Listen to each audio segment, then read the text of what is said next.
Madam, இப்போ இந்த பரபரப்பான சூழ்நிலையில் நீங்கள் என்ன உங்களுடைய கருத்து? புரட்சித் தலைவர் எம்ஜிஆர் அவர்களால் உருவாக்கப்பட்ட இயக்கம். மேடம், மைக்கை கொஞ்சம் மேலே ஏற்றிங்க. அதற்கு பின்பாக புரட்சி தலைவி அம்மா அவர்களால்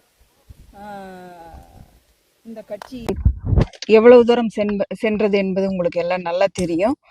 அதே போல தொண்டர்கள் எல்லாம் என்ன நினைக்கிறாங்க அப்படிங்கறத நம்மளுக்கு இப்ப 2026ல ஏன்னா மக்கள் தெளிவா இருக்காங்க.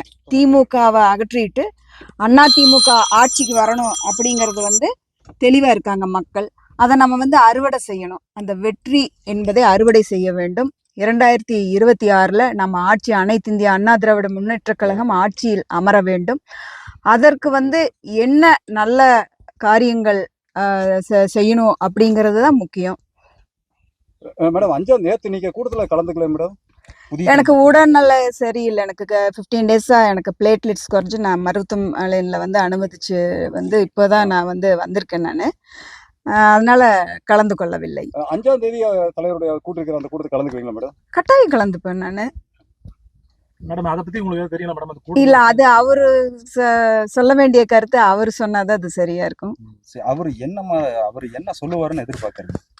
கட்சி நல்லா இருக்கணும், நம்ம ஆட்சி பிடிக்கணும் அப்படிங்கிற ஒரு நல்ல இதுதான். அவர் எப்பவுமே அதை பத்தி தான் பேசிட்டு இருப்பாரு. ஏன்னா பேசும்போது கூட புரட்சி தலைவரை பத்தியும் புரட்சி தலைவி அம்மா பத்தி வரலாறுகள் நிறைய பேசிட்டே வருவாங்க. ஏன்னா எவ்வளவு சோதனைகளை எல்லாம் கடந்து இந்த அண்ணா திமுக பயணிச்சுட்டு இருந்தது. இது நம்ம 2026ல நம்ம முழுசா அம்மா 100 ஆண்டு இந்த கட்சி இயக்கம் நான் இல்லைனாலும் எனக்கு பின்னால அம்மா இருக்குன்னு சொல்லியிருக்காங்க. ஆகவே அம்மா அவரோட கனவை நனவாக்கணும் அப்படின்னு அடிக்கடி பேசிட்டே இருப்பாரு. அது தலைவர்கள், நான் ஒரு சாதாரண தொண்டன். நல்லா இருக்கணும், கட்சிக்காரங்க நல்லா இருக்கணும். அதே போல அம்மா எப்படி ஆட்சி கொடுத்தாங்களோ, புரட்சி தலைவர் அம்மா எப்படி ஆட்சி கொடுத்தாங்களோ அதே மாதிரி அண்ணா திமுகவும் இருக்கும் அப்படின்னு நம்ம எல்லாமே நல்லதே நடக்கும். பிளே ஸ்டோர் மற்றும் ஆப் ஸ்டோரில் இருந்து பாலிமர் செயலியை QR கோடு மூலம் பதிவிறக்கம் செய்யுங்கள். செய்திகளை உடனுக்குடன் பெறுங்கள்.